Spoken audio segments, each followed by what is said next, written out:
책은 한 주제에 대해 가장 깊이 생각해 볼 수 있게 하는 매체예요.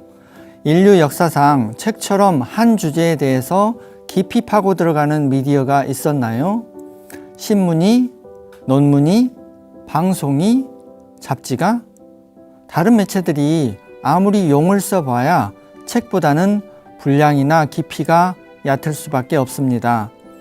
책의 페이지는 이론적으로 거의 무한대까지 늘릴 수 있거든요.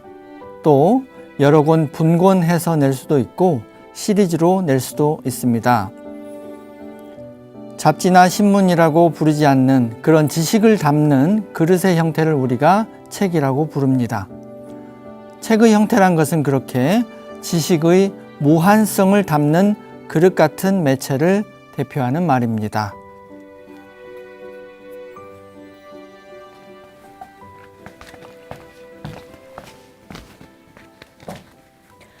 변화하는 세상을 만나는 가장 빠른 길, 내 방에 앉아 다른 이들의 삶을 경험하는 가장 쉬운 방법, 여러분의 감성, 지성, 품성, 그리고 호기심까지 가득 채워줄 만만한 책. 안녕하세요. 저는 진행을 맡은 컨텐츠 프로듀서 이진아입니다. 반갑습니다. 90년대 초반만 해도 글쓰기는 일부 지식인이나 작가의 전유물이었습니다. 그런데 지금은 블로그나 SNS 혹은 다양한 온라인 매체를 통해서 다양한 플랫폼에서 글쓰기도 가능하고 공유할 수 있고 나의 생각을 공유할 수 있는 그런 세상입니다. 책 판매는 줄었다고 하지만 역사상 가장 많은 글들을 생산해내고 있고 가장 많은 내용의 컨텐츠들이 소비되고 있는 그런 작가나 다름없는 그런 시대에 작가의 시대에 살고 있습니다. 책을 접하게 되는 방식은 또 어떻습니까? 예전엔 서점에 가야만 만날 수 있었던 책이 이제는 이북으로도 만나고 오디오북으로도 만나고 어디서든 쉽게 읽고 쉽게 들을 수 있는 그런 세상이 되었습니다. 누구나 작가가 될 수 있고 어디서든 책을 접할 수 있는 시대. 기술의 발달은 아날로그의 대명사인 책에게도 이렇게 커다란 변화를 주었습니다. 하지만 시대가 변해도 변하지 않는 게 있죠. 그것은 팔리는 책과 팔리지 않는 책은 엄연히 존재한다는 사실입니다. 책 판매는 예전 같지 않다는데 글쓰기에 책 쓰기에 도전하시는 분들은 눈에 띄게 많아졌습니다.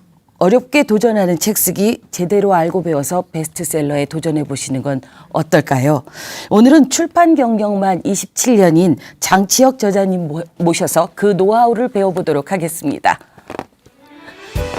어서 오세요, 저자님. 네, 반갑습니다. 네. 예, 시청자분들께 인사 좀 부탁드리겠습니다. 네, 안녕하십니까. 출판 27년 차 베테랑 편집자 출신으로서 책도 직접 쓰고 출판사 운영도 하고 있는 장치혁이라고 합니다. 반갑습니다. 작가이기도 하고 대표이기도 하고 네. 에디터이기도 하고 네. 훌륭하십니다. 전천후시네요. 네. 예, 저희가 저자의 책 중에서 가장 읽고 싶게 만드는 구절을 읽어달라고 부탁을 드렸는데 네. 이 구절을 특별히 뽑으신 이유가 있을까요? 네, 기본적으로 책 쓰기는 퍼스널 브랜딩 하는데 가장 훌륭한 수단입니다. 그렇지만 그 모든 걸 차치하고라도 사실은 그 책을 쓰는 그 시간, 그게 한 달이 될 수도 있고 두 달이 될 수도 있는데 그 시간만큼은 온전한 집중을 통해서 자기 개발이 되는 그런 의미도 있기 때문에 책이 많이 팔리고 안 팔리고를 떠나서 그 자체로 의미가 있다. 그래서 책이라고 하는 그 무한성을 담보하는 그릇으로서의 매체, 그걸 강력히 추천드리는 바입니다. 아, 예, 과거에는 책이 지식의 보고 혹은 상상력의 창고, 보물창고 같은 소설이나 이런 역할을 했었는데 지금은 말씀하실 때 퍼스널 브랜드를 위해서, 브랜딩을 위해서 필요한 게 책 쓰기다라고 책 쓰기의 기능이 바뀐 것, 시대적으로 바뀐 것에 대해서 먼저 콕 집어서 말씀해 주셨네요. 네, 맞습니다. 아, 그렇군요. 그러면 책을 어떻게 쓰면 좋을지, 어떻게 하면 독자들과 더 많은 독자들과 소통하게 될지에 대한 이야기를 강의로 네. 풀어주시는 거죠? 네네. 네네. 잘 부탁드리겠습니다. 감사합니다. 오늘 원포인트 레슨 배우시면 책 쓰기에 도전하실 수 있을 것 같습니다. 네. 잘 부탁드리겠습니다. 감사합니다. 네.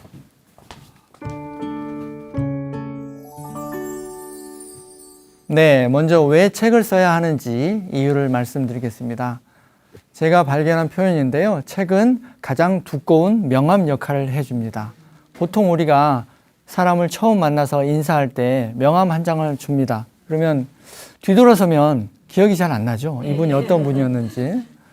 그런데 책이라고 하는 거에는 자신의 이야기와 여러 가지 사상과 철학 그리고 스토리를 담을 수 있기 때문에 보통 스토리를 담으면 뇌에 앵커링이라고 해서 닻을 내리는 효과를 줍니다. 그래서 그 사람을 오랫동안 기억할 수 있고 그 사람에 대한 좋은 호감을 가지게 됩니다. 그 말은 팬이 될 수 있다는 거죠. 책을 읽고 나면. 그래서 제가 저기 샘플로 가지고 온 불타는 구두를 신어라 라는 책을 쓴 김원길 저자님도 자기 책을 마치 명함처럼 주변 지인들 모두에게 3,000부가량이나 뿌렸던 그런 사장님이세요. 구두 업체 사장님인데 이분이 본인이 중학교만 나오시고 엄청 지질이 고생하던 그 기억을 책으로 엮어서 그걸 명함처럼 뿌렸더니 주변에 아주 좋은 효과가 많이 일어났습니다. 지인들이 아주 이 사람에 대해서 팬심을 가지게 되었고 그리고 거래처들도 아주 좋은 조건으로 좋은 만남과 미팅을 가지게 돼서 매출 향상도 많이 이루셨습니다. 그래서 저분이 가장 대표적으로 책을 명함처럼 두꺼운 명함처럼 뿌린 대표 사례로 거론할 수 있는 분입니다. 두 번째로 제가 책을 내드린 분인데 리스타트라는 책입니다. 저 책은 요즘 투자를 많이 받으셔가지고 핫한 기업이 됐는데요.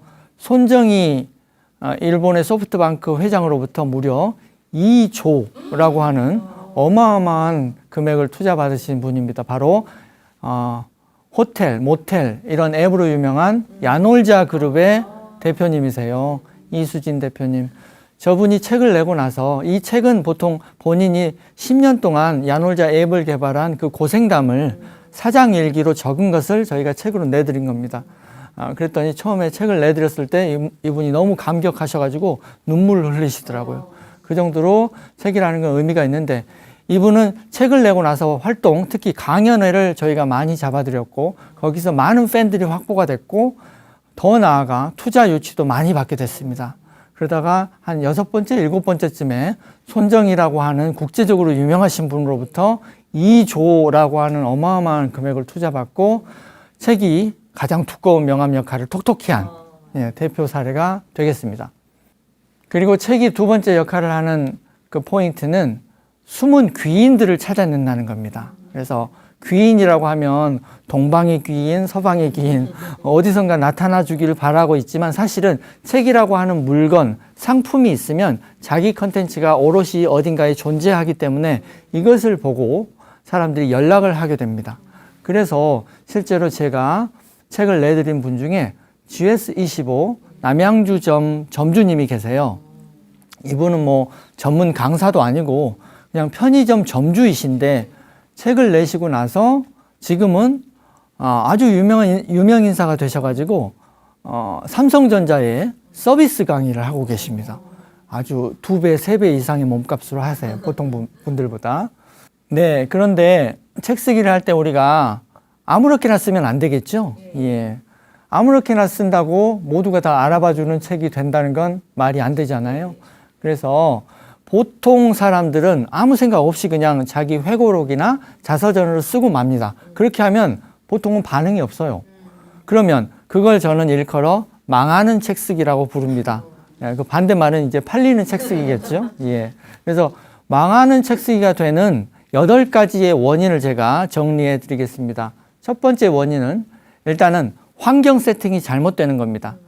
이 환경 세팅은 왜 잘못되는 게 중요하냐면 보통 사람들은 이제 엔트로피에 굴복하기 쉽기 때문이죠. 엔트로피는 좀 어려운 물리학 용어이지만 쉽게 말하면 이겁니다. 가만히 놔두면 이 세상의 모든 것들은 흩어지고 무질서해진다. 그래서 상태가 안 좋아진다는 거예요, 한마디로. 인간도 마찬가지예요. 가만히 본인이 의지력을 가지고 이걸 해야 되겠다라는 어떤 굳센 다짐이 없으면 사람들은 해이해지게 마련이에요. 그래서 소파에 앉아서 편안하게 내가 노트북으로 글을 쓰겠다, 책을 써보겠다. 절대 안 됩니다. 예. 소파에 앉으면 눕고 싶고, 누우면 자고 싶고, 이게 사람들의 생리죠, 기본적인. 그래서 지필이라고 하는 것은 우리가 먹고 마시고 쉬고 배출하고 하는 기본적인 생리 활동이 아니죠. 기본적인 생리 활동은 누가 시키지 않아도 합니다. 그죠? 내 몸이 그렇게 원하고 있기 때문에. 그렇지만 지필이라고 하는 건 그런 생리 활동이 아니고 내가 의지를 투여해야만 되는 강제적인 어떤 활동이죠.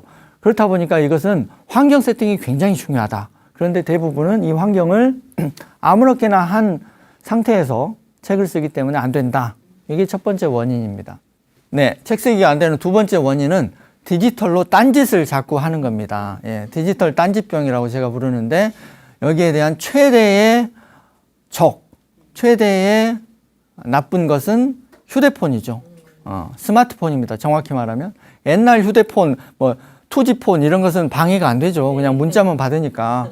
그런데 스마트폰을 보시면 세상에 재미난 건 여기 다 들어가 있잖아요. 예, 유튜브도 볼 수 있고 SNS도 할 수 있고 엄마 뭐해 라고 카톡도 수시로 오고 귀찮게 하는 인간들이 한둘이 아닙니다. 그래서 스마트폰에 한번 이렇게 맞들이다 보면 시간이 훌쩍 가버리고 창작자, 뭔가를 생산해내는 컨텐츠 프로바이더로서의 자기 자신은 다 잃어버리게 되죠.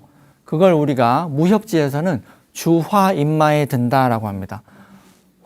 나쁜 기운이 들어가지고 devil, 어떤 악마와 같은 상태로 변한다. 이런 거죠. 그래서 주화인마가 되면 여러분 예를 들어 오징어 게임이 아무리 재밌다고 해서 정주행을 하루 온종일 한다면 여러분은 책 쓰기 패턴을 잃어버립니다. 아예 삶의 리듬이 깨져버려요. 그게 바로 주화인마에 드는 겁니다. 창작자로서의 주화인마는 바로 일상을 해킹 당하는 거죠. 그래서 페이스북의 초대 사장을 지냈던 션 파커라는 사람은 그런 이야기를 했습니다. 본인이 페이스북 SNS 사장님에도 불구하고 그런 고백을 했습니다. 페이스북이나 인스타그램 이런 SNS의 본질은 일상을 막아서는 것이다. 일상을 해킹하는 것이다. 그래야만 주의 집중을 자꾸 빼앗아야만 자기네 비즈니스가 된다는 거죠. 그런 식으로 기본적으로 이 디지털이라고 하는 것은 장점도 많지만 본인이 크리에이터로 나서려면 여러 가지 장벽의 역할을 한다. 이것이 책 쓰기가 잘 안 되는 두 번째 원인입니다. 자, 그럼 여기에 대한 처방도 드려야겠죠. 그냥 문제 진단만 하고 끝나면 안 될 테니까 간단하게 처방을 저는 어떻게 드리냐. 스스로를 강제해라. 이걸 제가 고상한 표현으로 글 감옥에 가둔다라고 표현을 합니다. 예. 이건 제가 쓴 개념은 아니고 이회수 작가 그리고 태백산맥으로 유명한 조정래 소설가가 이미 썼던 개념이에요. 이분들이 실제로 보시면은 황홀한 글감옥이라고 조정래 씨의 자전적 에세이 제목입니다. 자기가 지난 작가로서의 30년을 되돌아보니 자기는 언제가 가장 황홀했냐? 본인을 글 감옥에 가두고 태백산맥을 쓸 때였다. 이런 고백을 하셨고요. 그리고 이회수 씨도 마찬가지입니다.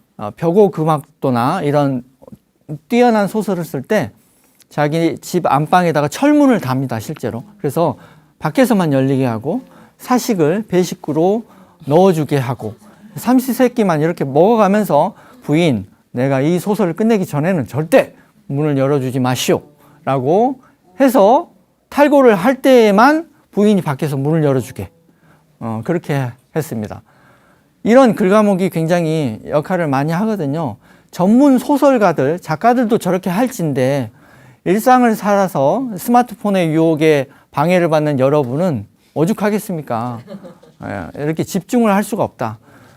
그래서 저도 실제로 출근하기 전 2시간을 저렇게 철문을 달지는 못했지만 저의 집의 문을 잠그고 인터넷 랜선을 뽑고 그 다음에 휴대폰을 밖에다 두고 출근하기 전 2시간을 집중적으로 집필해서 첫 책을 300페이지나 되는데 한 달 만에 썼습니다. 예.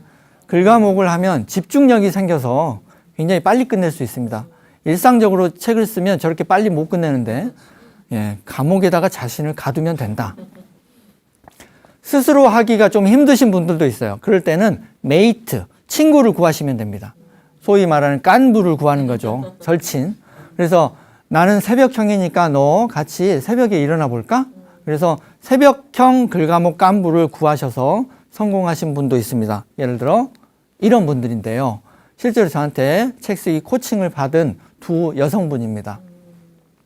두 분 다 자녀분들이 있어가지고 저녁 시간은 도저히 개인 시간이 날 수가 없어요. 그래서 새벽밖에 우리는 시간이 없다. 그래서 출근하기 전 새벽 6시에 둘 다 깨웁니다. 서로를 깨워서 줌이라고 하는 그 온라인 플랫폼을 통해서 서로를 카메라를 비춥니다. 그래서 아침에 부시시한 모습이 그대로 보여지기가 민망하니까 작업하고 있는 손만 서로를 비추면서 열심히 쓰는 거죠. 그렇게 했더니 두 분 다 똑같이 이제 글과목에 들어간 거잖아요. 한 달 만에 두 분 다 저 두 권의 책을 300페이지나 되는데 끝냈고 제가 출판사 계약까지 시켜드렸습니다. 그래서 저기 흥하는 자소서, 망하는 자소서라는 저 책은 이미 지금 판매 중이고 저 두 번째 저분의 책은 지금 계약 들어가서 곧 출간 예정입니다. 저게 바로 집중의 힘, 두 번째는 강제의 힘이죠. 감옥이라는 건 강제하는 힘과 집중의 힘을 줍니다. 그래서 실제로 제가 운영하는 오프라인 프로그램이 나도 작가다, 행복한 글과목 이런 프로그램이었는데 코로나 때문에 아니면 코로나 덕분이라고 해야 할까요? 하여튼 코로나 때문에 이걸 당분간 못하고 있다가 이제 위드 코로나가 되면서 다시 하려고 하고 있습니다. 코로나 이전에는 이렇게 활발한 사람들을 실제로 오프라인으로 제가 가두었고 이 사람들이 하루 며칠에 걸쳐서 이렇게 가두어서 저렇게 책들을 많이 실제로 냈고 베스트셀러가 됐습니다. 자, 그리고 망하는 책 쓰기. 책 쓰기가 안 되는 세 번째 원인은 이런 겁니다. 오래 묵혀요, 원고를. 근데 옛날 베스트셀러 작가분들은 책이라는 건 오래 묵혔다가 내공을 빵 하고 터뜨려야 돼. 이런 사고방식이 많으셨어요.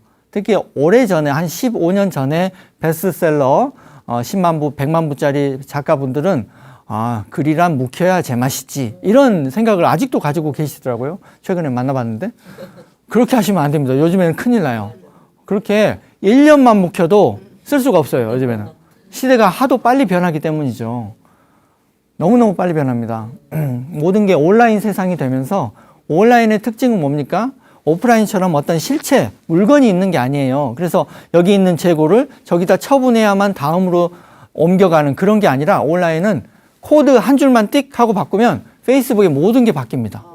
그런 식으로 변화가 기하급수적으로 빨라질 수가 있다는 얘기예요. 그래서 온라인 세상은 변화가 빠릅니다. 쉽게 바꿀 수가 있기 때문에. 그래서 이런 빨리 변하는 시대에 우리가 1년, 2년, 막 10년씩 원고를 가지고 있다? 게임 오버입니다. 이미 끝났어요. 더 이상 쓸 수가 없다. 우유라고 하면 상한 우유가 되는 것이고 밥이라고 하면 탄 밥이 돼버리는 거죠. 먹을 수가 없어요. 그래서 요즘에는 내공은 지니고 있대. 빨리 쳐내듯이 책을 내야 됩니다. 그래서 빨리빨리 내야 된다. 요즘 시대의 책 쓰기법입니다. 그래서 소위 신문 기자들이 자주 하는 말 중에 신문과 신문지의 차이는 하루 차이밖에 안 난다. 그럽니다. 영어로 그 당일에 나온 신문은 우리가 뉴스페이퍼라고 부르죠. 뉴스가 강조되죠. 그렇지만 하루만 지나면 정보 가치가 없어져서 뉴스페이퍼가 되죠. 짬뽕 국물 받침대가 된다는 거죠. 종이 조각으로 전락을. 단 하루만 그 하루 차이로 정보의 가치가 없어지는 거죠. 책도 요즘에는 비슷하게 가고 있습니다. 그래서 여기에 대한 처방은 연연하지 말고 써라. 후두둑, 베토벤이 마치 귀머거리가 된 베토벤이 마음껏 연주하면서 뭔가를 느끼듯이 후두둑, 후두둑, 후두둑 타이핑을 하듯이 그렇게 쓰면서 전진만 해라. 뒤돌아보지 마라. 그런 겁니다. 마치 크로키 그림을 그리듯이. 그래서 특히 초벌 원고, 처음 원고의 러프한 상태를 만들 때는 고치지 말고 써라 라는 걸 포인트로 제안드립니다. 네 번째로 책 쓰기가 잘 안 되는 이유는 자료에 너무 의존하시는 거예요. 자료를 뒤적이시는 거죠. 그래서 자료를 뒤적이면 뭐가 안 좋냐면 우리가 자전거 타기 배울 때 뒤에서 부모님이 잡아주시잖아요. 그러다가 일정 순간에 손을 놔야 애가 배우잖아요. 근데 애가 끝까지 엄마 놓지 마 하고 가다가 놓은지도 모르게 타고 있는데 어느 순간 놉니다. 그 순간이 있어야만 배우거든요. 근데 끝까지 잡아주면 절대 못 배워요. 마치 그런 거하고 비슷해요. 자료에 자꾸 뒤적이다 보면 의존증이 생겨가지고 자기만의 오롯한 색깔을 만들 수가 없어요. 자기 생각을 잃어버리게 되는 거죠. 그래서 너 주장은 어디 갔는데? 그러면 자료 짜집기 하다가 끝나는 거예요. 그러면 자기만의 색깔이 나오지 않고, 두 번째 중요한 포인트는 자료를 너무 뒤적이다 보면 아까 중요한 거 출간의 타이밍, 이걸 놓쳐버립니다. 요즘 시대가 빨리 변하는데 자꾸 자료 보충, 업데이트, 논문 최신 자료, 더 보강 이런 거 하다 보면 타이밍 다 놓쳐버려요. 끝나는 거예요. 그래서 여기에 대한 처방은 일단 초볼 원고 쓸 때만이라도 외부 자료를 빼고 내 생각만으로 일단 써라, 이런 겁니다. 그래서 실제로 제가 책으로 내서 45만 부를 팔았던 유수연 저자, 저분 같은 경우에는 20대 나만의 무대를 세워라, 저 책이 45만 부 팔렸고, 국방부에서 선정하는 진중 문고라고 있어요. 진중에 들어가는 그 문고는 6,000부씩 들어가는데 2번 들어가서 12,000부를 납품했어요. 국방부 돈으로. 그렇게 잘 팔렸고, 최종적으로는 종합 베스트셀러 3위에도 오르고 굉장한 그 파괴력을 발휘했죠. 저 책이 저렇게 떴던 이유는 한마디로 저분은 자료를 하나도 보지 않았어요. 자기만의 색깔로 쓴 거죠. 저분은 약간은 거치고 터프한 언니거든요. 굉장히 센 발언을 많이 해요. 그럼에도 불구하고 저게 통하는 이유는 타겟을 20대에 맞췄기 때문이죠. 20대들은 발랄하고 뭔가 거칠고 날 것 이런 거 좋아하잖아요. 그래서 생생한 그 조언에 반응을 한 거죠. 그래서 많이 팔릴 수 있었습니다. 저 책은 외부 자료를 하나도 보지 않았음에도 불구하고 저렇게 많이 팔릴 수 있었던 거죠. 만약 저분이 해외 논문을 막 갖다 쓰려고 노력했다, 그러면 자기 색깔이 없어졌을 거예요. 자기만의 그 독특한 거친 맛이 없는 거죠. 예, 그렇게 해야 됩니다. 자, 책 쓰기가 안 되는 5번째 원인은 이 얘기 하다가 저 얘기 하다가 삼천포로 자꾸 빠지시는 겁니다. 예. 이건 이제 관심사가 평소에 너무 많으신 분들이 이런 특징을 가지고 있고, 두 번째는 집중력이 되게 낮으세요. 그래서 그리고 낚시를 한다면 우리가 낚싯바늘에 유혹물, 이걸 우리가 루어라고 전문용어로 부르는데, 이 루어가 많으면 안 됩니다. 루어는 지렁이 한 마리 아니면은 인공 루어 하나, 이렇게 하나만 달랑달랑 매달려 있어야 물고기들이 저건 먹이인가 보다 하고 다가서지, 유혹물이 한 10개쯤 달려있다 그러면 저건 나를 낚기 위한 거구나, 쳐다도 안 봅니다. 마치 그런 것처럼 컨셉이라는 것은 대중을 유혹하기 위한 것인데, 이 컨셉이 너무 많으면 사람들은 인위적이라고 해서 또 부담스럽기도 하고 해서 외면합니다. 그래서 이 삼천포병에 걸린 분들은 컨셉이라는 거에 대한 이해가 좀 없다. 여기에 대한 처방은 그래서 단순화시켜라, 이겁니다. 단순화를 전문용어로 우리가 하이 컨셉이라고 부릅니다. 왜 하이라는 말이 붙었냐면, 원래 빙산의 일각이라는 표현 아시죠? 영어로는 tip of the iceberg라고 하는데, 빙산의 일각, 대중에게 어떤 컨텐츠, 이 빙산 전체를 다 대중에게 주려고 했다가는 체합니다. 너무 많아가지고 분량이 너무 많죠. 그래서 빙산의 물 밑에 잠겨있는 80%는 감추고 빙산의 일각이라고 보이는 20%만 뾰족하게 보이는 이 20%만 이렇게 제시해야 사람들이 아하, 소화도 잘 되고 바로 이해가 됩니다. 이걸 우리가 하이, 높이 솟은 컨셉이다, 이것만을 내세워라. 그래서 우리가 하이 컨셉이라고 부르거든요. 하이 컨셉으로 책을 쓰셔야 됩니다. 이건 다른 말로 단순화시키는 거죠. 스티브 잡스가 그렇게 주장했던, 모든 걸 하나로만 통일해라, 단순화시켜라. 이걸 우리가, 그래서 제가 몸담았던 위즈 더 마우스라는 출판사에서 하이 컨셉 시리즈로 책을 3권을 냈었어요. 그래서 배려라는 책은 배려에 대해서만 원 메시지로 주구장창 얘기하고 있죠. 그래서 많이 100만 부 이상 좋은 반응을 얻었고, 거기에 이제 재미를 들린 우리 위즈 더 마우스 사장님께서 2번째 시리즈로 경청, 이것도 역시나 잘 듣기, 이 메시지 하나로만 하이 컨셉으로 써서 역시나 35만 부를 팔았습니다. 그런데 문제는 이 시리즈에 너무 재미를 들리셔가지고 외국 외서를 가져다가 번역을 급하게 했는데, 청소부 밥이라는 제목입니다. 저게 무슨 메시지일까요? 청소부? 라는 메시지일까요? 애매하죠. 청소부밥이 뭘 하자는 메시지인 건지 잘 다가오지가 않죠. 메시지가 분명하지가 않아요. 그래서 저건 그 당시에 마케팅비, 홍보비를 굉장히 많이 집행했음에도 불구하고 안 나갔습니다. 잘. 마케팅비 대비 안 나가는 거예요. 그래서 그때 운영진끼리 그런 고민을 많이 했습니다. 이 책은 왜 앞에 책들의 배 이상의 마케팅비를 썼음에도 잘 안 나갈까? 나중에 돌이켜보니 하이 컨셉이 아니었던 거예요. 원 컨셉이 아니고 청소부밥이 우리에게 전하려고 하는 인생의 지혜 무려 10가지나 한꺼번에 말하려고 하니까 하이 컨셉이 아니라서 대중에게 다가서지 않은 겁니다. 자, 그래서 거의 마무리를 향해 갑니다. 책 쓰기가 안 되는 6번째 원인은 완벽주의 병입니다. 자기 원고가 완전히 완벽해질 때까지 나는 세상에 절대 부끄러워서 내보낼 수가 없어. 이런 병을 가진 분들이 의외로 많습니다. 예. 특히 영어로 이걸 우리가 완벽주의를 perfectionism이라고 하는데 영어에서는 이걸 병으로 칩니다. 병. 질병이에요. 일종의 강박증이에요. 근데 한국어로 완벽주의자 하면 되게 있어 보이잖아요. 그래서 우리가 완벽주의자 하면 되게 좋은 건 줄 알아요. 그래서 책도 절대 안 끝냅니다.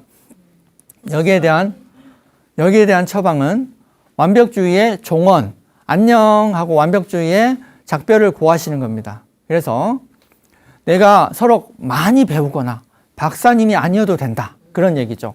완벽한 스펙이 없어도 책을 낼 수 있습니다. 사실은. 그런데 그때의 전제 조건이 있어요.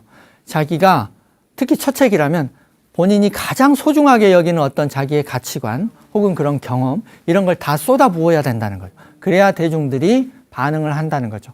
그래서 자기의 오랜 경험이나 통찰을 가지고 쓴 책이 예를 들어 약해지지 마라는 저 일본 할머니가 쓰신 책인데 저분은 학교를 다닌 적이 없어요.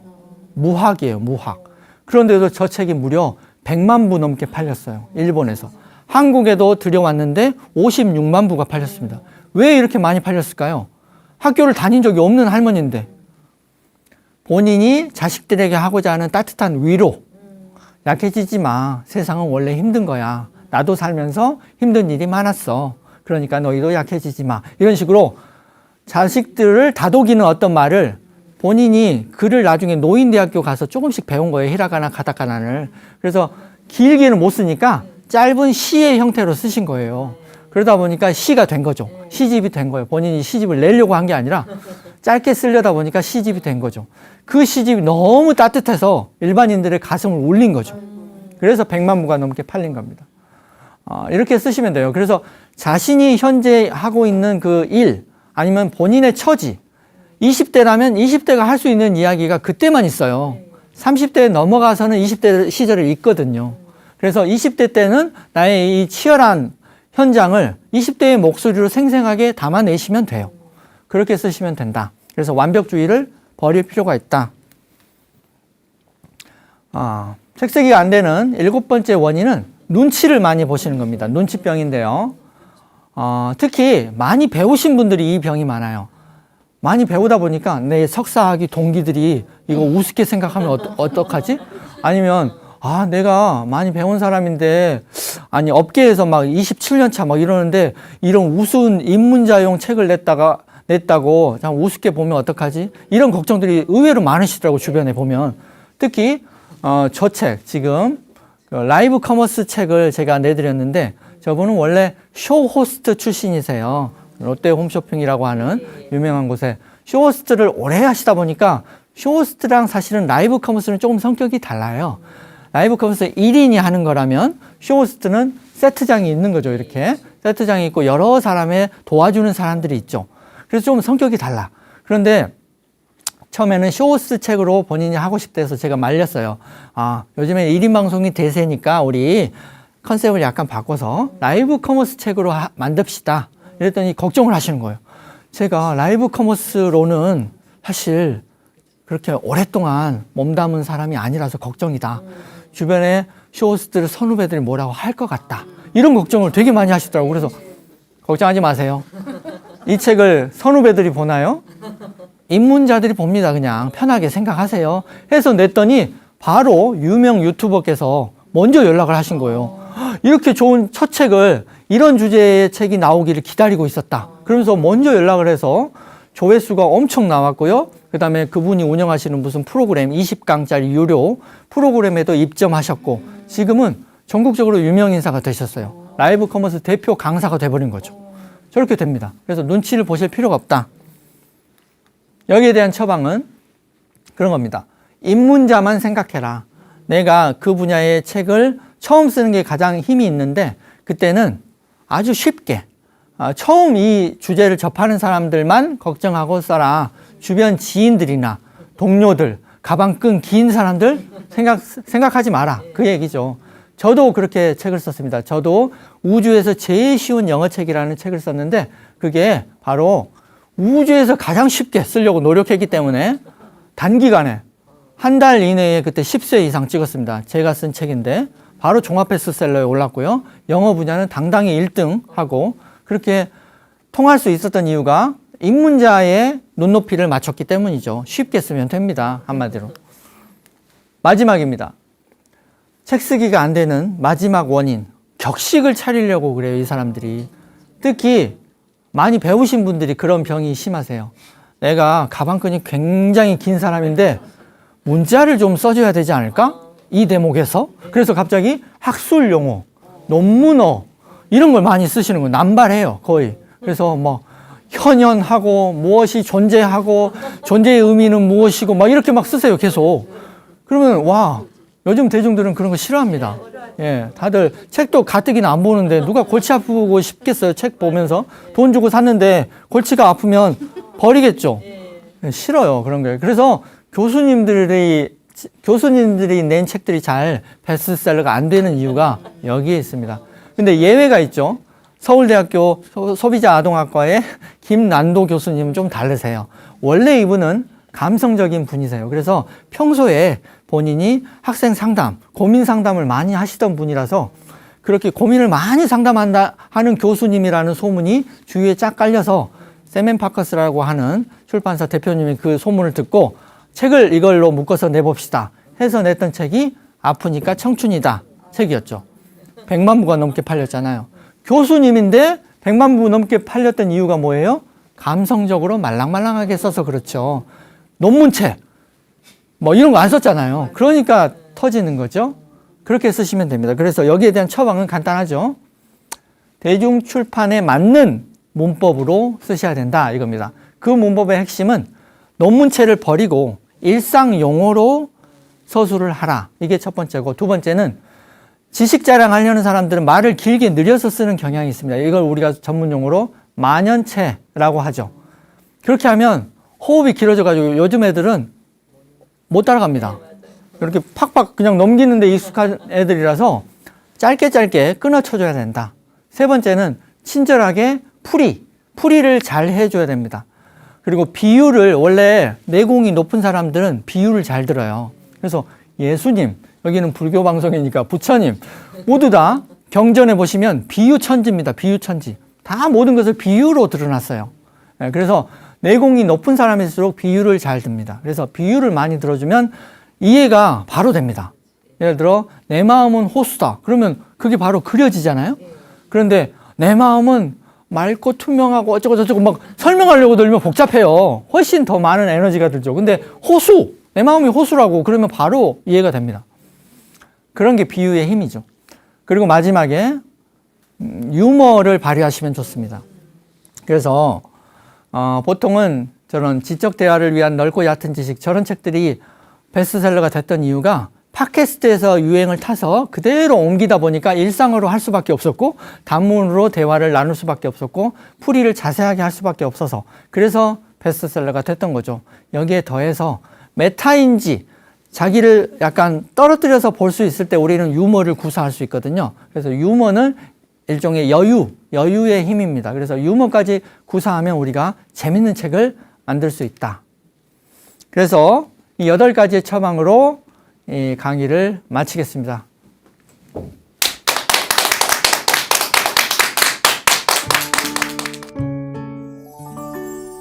강의 너무 재밌게 잘 아, 들었습니다. 감사합니다. 예, 귀에 쏙쏙 들어오게 해주셔서 책은 집에 너무나 흔하고 금방 만날 수 있는 미디어이기도 책은 가까운 데 있는데 책을 만드시는 분을 만나기는 정말 쉽지 않지 않나요? 그렇죠? 그래서 책이 어떻게 만들어지는지 책을 만드는 분은 어떻게 생겼는지 궁금했는데 반갑습니다. 제가 선수 중에 선수를 모시고 온 것 같죠? 예, 정말 쉽게 알려주셨죠. 설명 듣다 보니까 재밌게 알려주셨지만 이렇게 어려운 책 쓰기를 글쓰기를 스스로 감옥에 집어넣어야 되는 일을 왜 이렇게 많이 하려고 하고 있고 그리고 그랬을 때 책을 썼을 때의 순기능이라고 할까요? 자기에게 올 수 있는 그 고생을 감내할 이유가 있는 필요가 있다라고 생각되시는 점을 얘기를 좀 해주시겠어요? 네. 책 쓰기가 요즘 대단한 열풍입니다. 실제로 주변에도 굉장히 많은 분들이 지원을 하세요. 어떻게 하면 책 쓰기를 배울 수 있고 나도 어떻게 하면 책을 써서 널리 팔 수 있는지 이런 질문들을 많이 하세요.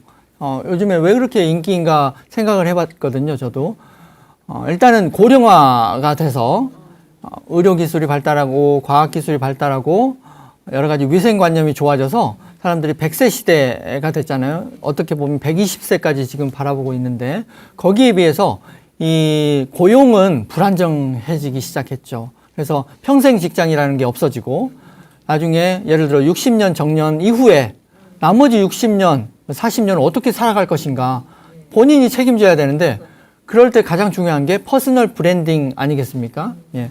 본인이 본인의 브랜드를 만들어야 되는 거죠. 그런데 책 쓰기만큼 사실은 책이라고 하는 것이 브랜딩을 할 때 디딤돌 역할을 톡톡히 해주거든요. 그래서 책 쓰기만한 어떤 브랜딩에 좋은 도구가 없다. 그래서 사람들이 그 니즈를 요즘에 많이 인식하고 있는 것 같습니다. 그래서 책 쓰기를 서로 많이 하려고 한다. 저는 그렇게 생각합니다. 네네. 내가 누구인가를 누군가에게 알려야 하고 그러기에 가장 적합한 매체가 미디어가 네. 책이다라고 말씀하신 거고 그걸 퍼스널 브랜딩이라고 말씀하신 거죠. 네. 그 결국은 내가 알린다라는 건 소통이라는 네. 이야기인데 네. 스스로 PR하고 스스로 소통하기 위해서 다양한 플랫폼을 활용하기도 하고 그리고 뉴미디어에다가 나의 일상을 기록하면서 사람들과 끊임없이 커뮤니케이션 하기도 하는데 어떤 채널이 가장 좋을까요? 네. 채널 좀 소개시켜 주시겠어요? 네. 제가 무수한 예비 저자들을 이렇게 코칭하고 상담하면서 발견한 사실인데 블로그가 여전히 힘이 있더라라는 겁니다. 블로그가 오래된 미디어라서 사람들이 많이 무시하고 요즘에 블로그 너도 나도 하는 거 아니야? 너무 흔한 거 아니야? 하지만 여전히 블로그로 많은 소통이 되고 있고 거기가 중요한 창구더라고요. 왜냐하면 어떤 카페나 이런 것처럼 어디에 사람들로부터 외부를 가두는 형태가 아니고 완전히 오픈되어 있는 형태다 보니까 누구에게나 검색이 되고 또 여기를 홈페이지처럼 연결해서 그걸 소개를 다시 할 수 있고 하는 매체이기 때문에 블로그 여전히 중요하다. 그리고 요즘에는 블로그를 매일 꾸준히만 하면 금방 파워 블로그 타이틀을 다들 달더라고요. 예를 들어 매일 30일만 꾸준히 하시면 다들 파워 블로그 타이틀을 달고 노출이 잘 됩니다. 그래서 일단 첫 번째 추천드리는 매체가 블로그이고요. 네. 요즘에 또 젊은 세대들은 비주얼적인 거 좋아하잖아요. 비주얼적인 거 좋아하는 채널은 인스타그램입니다. 2030, 20대, 30대 위주로 인스타그램을 굉장히 활발하게 쓰고 있는데 거기서 이제 썸네일 형태로 앞에 보여지는 어떤 화면 이것들 위주로 일단은 보여지고 그 밑에서 조그만 감성적인 글들이 같이 할 때 이 인스타그램은 굉장한 힘을 발휘하더라. 그런데 그것을 넘어서서 예를 들어 여기 시니어 TV의 주 시청자분들이신 연세가 좀 있으신 분들 같은 경우에는 긴 글 그리고 이미지보다는 글 위주 이렇게 하시고 싶으시면 페이스북도 괜찮은 방식입니다. 왜냐하면 페이스북은 글 길이에 제한이 없고 굉장히 아예 이미지를 넣지 않고 글로만 채우셔서 인기 끄는 사람도 많거든요. 예, 그래서 페이스북에 길게 하시면 이런 인스타그램이나 페이스북처럼 SNS는 외부로 퍼지는 그 힘이 강하기 때문에 그냥 블로깅은 어떤 유입을 시키는 개념이라면 SNS는 밖으로 퍼뜨리는데 굉장히 최적화가 되어 있어서 그런 점에서 추천을 드린다. 그런데 이 모든 것들이 여러분 아까 제가 강조했듯이 책 쓸 때는 이런 것들을 신경 쓰시면 안 돼요. 책을 다 쓰시고 나서 발간한 뒤에 그때 가서 이제 적극적으로 알릴 때 활용하시면 좋습니다. 예, 그래서 마지막으로 추천드리는 채널은 요즘에 카카오톡에서 만들어지고 있는 오픈 채팅방이라는 채널이 있습니다. 아무나 들어오는 거에 비해서 굉장히 실효성이 좋고 저도 여기 활동을 통해서 굉장한 실제적인 이득과 수익을 많이 거뒀거든요. 굉장한 그 금액이 만들어지더라고요. 무료 특강인데도 여기를 통해서 뭔가를 팔 수 있습니다. 실제로. 그래서 그런 채널이 굉장히 요즘에 활발하게 특히 코로나 이후에는 사람들이 지방에 있는 사람들이 서울에 못 올라오기 때문에 그렇게 중앙에서 채팅방을 통해서 강연회나 이런 걸 하면 지방에서 많이 접속을 해요. 해외에서도 접속하시고 그래서 거기서 굉장한 실효를 거두고 있습니다. 아, 그렇군요. 네. 오픈 채팅방은 인원 제한이 거의 없습니다. 없죠. 거의 1000명, 1300명, 1500명까지 늘릴 수 우와. 있거든요. 그게 장점입니다. 네네. 특별히 오프라인의 강좌를 따로 하지 않아도 네. 되는 거라서 더 좋고. 네. 그렇군요. 아, 이렇게 많은 채널과 그리고 자기를 소통할 수 있는 공간들이 있는데 그러다 보니 많은 분들이 책을 써서 내는데 공저도 많고 그리고 사실 그렇게 막 책을 찍어내듯이 나오는 함량 미달의 책들도 너무 많아서 예, 그런 부분들이 이게 책 쓰기 열풍의 과열의 부작용 아닐까 하는 생각도 드는데 선생님 입장에서는 네. 예예 코치 입장에서는 네. 어떻게 생각하시나요? 네, 맨 처음에 제가 이 책 쓰기 과정을 하게 된 것은 제 자의가 아니었고 제가 그런 식으로 책 편집도 오래 했는데 본인이 직접 쓴 책들이 다시 잘 돼서 그 소문을 아신 몇 분들이 저도 좀 가르쳐 주세요. 다른 사람은 못 믿겠어요. 코치님 하던 방식대로 어떻게 하면 실제로 좀 반응이 있는지 이걸 알려달라고 해서 이렇게 가르쳐 주기 시작하다가 시작한 거거든요. 근데 제가 그분들을 통해서 또 이 지금 트렌드가 어떻게 바뀌어가고 있는지도 알게 되었거든요. 그분들을 통해서 이야기를 듣다 보니까 이렇더라고요. 그분들은 보통 베스트셀러를 낸 적이 없고 아니면 본인의 책을 한두 권만 내봤거나 본인의 돈을 들여서 그냥 책을 내기만 한 거죠. 그런 두세 권의 경험을 가지고 요즘 이런 트렌드가 있으니까 내가 코치 역할을 하겠다라고 해서 나서신 경우가 의외로 많더라고요. 그래서 제가 그런 얘기를 듣고 깜짝 놀랐습니다. 이렇게 마구잡이로 그냥 아무나 이렇게 내가 선생님네 하고 가르치면 굉장히 일단 그 물이 안 좋아지고 시장이 흐려지잖아요. 그래서 이것은 바람직하지 않고 본인이 뭐라도 직접 기획을 하고 이걸 베스트셀러로 만든 사람이 직접 가르쳐야 자격이 있지 않을까요? 라고 생각을 많이 했고 지금도 그렇게 생각하고 있습니다. 예. 네, 베스트셀러를 만든 분의 특징은 그러니까 저자 입장에서는 하고 싶은 얘기를 하거든요. 책을 쓸 때. 내가 많이 들려주고 싶은 얘기가 많으니까 하고 싶은 얘기를 쓰는데 사실 독자들은 듣고 싶은 얘기를 해달라고 하거든요. 예, 그 대목에서 서로가 온도 차이가 있는데 그거를 너무 잘 고치해 주시니까 베스트셀러가 나오는 거거든요. 그 지금 말씀하신 것처럼 책은 두꺼운 명암이라고도 말씀하시고 이렇게 책들을 만든다고는 하지만 두꺼운 명암이 잘못 만들어졌을 땐 큰 분란을 만들 수도 있고 안 만드니만 못한 일이 될 수도 있습니다. 그래서 좀 더 책을 접근하실 땐 진지하게 진정성을 가지고 진심을 담아서 책을 접했을 때 책 쓰기에 접했을 때 보다 독자들하고 소통할 수 있지 않을까 그런 생각이 듭니다. 오늘 정말 재밌는 얘기 많이 해주셔서 책에 대한 어려움, 책이 어렵고 무겁고 넘어서기 문턱이 높다라는 생각보다는 내 얘기를 좀 한번 정리해 볼까 하는 시간이 되지 않으셨을까 하는 생각이 듭니다. 오늘 귀한 시간 내주셔서 정말 감사드립니다. 고맙습니다. 네, 감사합니다. 네. 미국의 과학소설가인 레이 브래드버리는 매일 글쓰기를 해라. 그리고 열렬히 책을 읽어라. 그리고 나서 무슨 일이 일어나는지 지켜봐라. 라고 했습니다. 읽고 쓰는 행위는 분명 우리 삶에 긍정적인 변화를 가져올 게 틀림없다라고 저도 믿고 있습니다. 무슨 책을 읽을지 모르시겠다면 저희 만만한 책들을 참고해 보시면 어떨까요?